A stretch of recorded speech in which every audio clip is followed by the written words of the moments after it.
Can someone do tricks or magic on a person and make his life difficult in terms of health and wealth? And what that person can do to be safe from such evil acts? ہم اہل سنہ کا عقیدہ ہے کہ یقیناً یہ ہو سکتا ہے کہ کوئی آدمی ایسا منتر یا دم کرے جس سے وہ دوسرے کے رزق اور اسباب اور ذرائع میں خلل ڈال سکے یا اس کو بیمار کر سکے۔ جادو کی ایسی قسمیں ہوتی ہیں اور یہ یقیناً ہوتا ہے، اور ہمارا یہ عقیدے میں شامل ہے کہ حضور اقدس صلی اللہ علیہ وسلم پہ جادو کیا گیا تھا، اور اس جادو کا اثر حضرت رسالت مآب صلی اللہ علیہ وسلم پہ ہو گیا تھا۔ آج جتنے بھی لوگ، چاہے وہ علماء میں سے ہی کیوں نہ ہو، وہ یہ سمجھتے ہیں یا لکھتے ہیں سیرت کی کتابوں میں کہ حضور صلی اللہ علیہ وسلم جادو نہیں ہوا تھا، وہ بالکل غلط کہتے ہیں۔ ہم اہل السنہ کے مسلک سے ایک سرے منہ کے برابر ہٹنے کو تیار نہیں ہیں۔ بالکل جادو ہوتا ہے۔ صحابہ کرام رضی اللہ عنہم جادو کے قائل ہی تھے۔ ام المومنین حفصہ رضی اللہ عنہا پہ جادو ہو گیا تھا،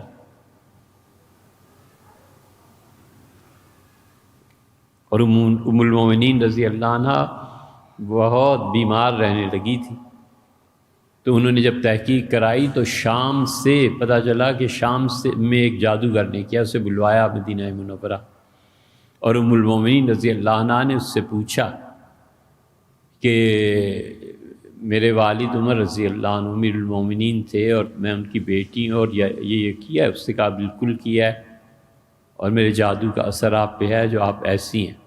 تو ام المومنین رضی اللہ عنہ نے قاضی جو مدینہ منورہ کے تھے انہیں کہا کہ میں نے حضور صلی اللہ علیہ وسلم سے سنا تھا کہ جادوگر جب اپنی جادو سے لوگوں کو تکلیف پہنچائے تو اس کی سزا قتل ہے، تو اسے قتل ہونا چاہیے۔ قاضی نے قتل کروا دیا۔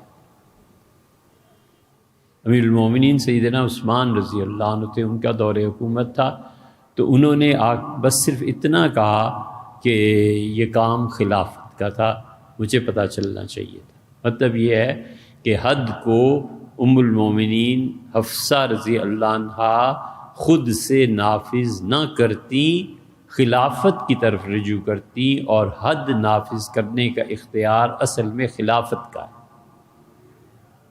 یہ ہے وہ قضیہ کہ اس کو قتل کر دو اور اس کو مار دو، اور یہ گستاخ رسول ہے، اور من سب نبی فاقتلوہ، جو نبی صلی اللہ علیہ وسلم برا بلا کے اسے مار دو۔ یہ ہمارا مسلک نہیں ہے، یہ حدود کا قیام حکومت کے ساتھ ہے، یہ اس کا فریضہ ہے۔ فرد واحد کو حد جاری کرنے کی اجازت قانونی طور پہ نہیں دی جا سکتی، لیکن اتنی بڑی چیز جو ہوئی تو آخر جادو تھا، تو ہی تو قتل کی بات ہوئی، اور تو ہی تو ام المومنین حفصہ اور عثمان رضی اللہ عنہ یہ سارے لوگ اس پہ نہیں کچھ نہیں کہا۔ حضرت عثمان رضی اللہ عنہ یہ نہیں کہا جادو نہیں، تو جادو ہوتا ہے۔ رہ گئی اگلی بات جو آپ نے دریافت فرمائی ہے،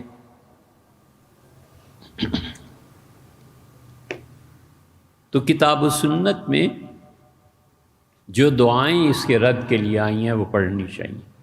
صحابہ کرام رضی اللہ عنہم جادو کے توڑ کے لیے جو آیات جو چیزیں فرماتے تھے وہ علاج کرنا چاہیے، یا پھر کوئی آدمی ایسا تجربہ کار ہو کہ وہ کوئی بھی ورد پڑھے جس میں شرک نہ ہو، اور وہ یہ کہے کہ اس سے جادو ٹوٹ جاتا ہے، اور واقعی دو چار شواہد گواہ موجود ہوں کہ ان کے اس منتر سے یا اس کہنے سے یا اس دم سے ٹوٹ جاتا ہے، اس پہ اعتبار کرنا چاہیں تو شریعت اس کی بھی گنجائش دیتی ہے۔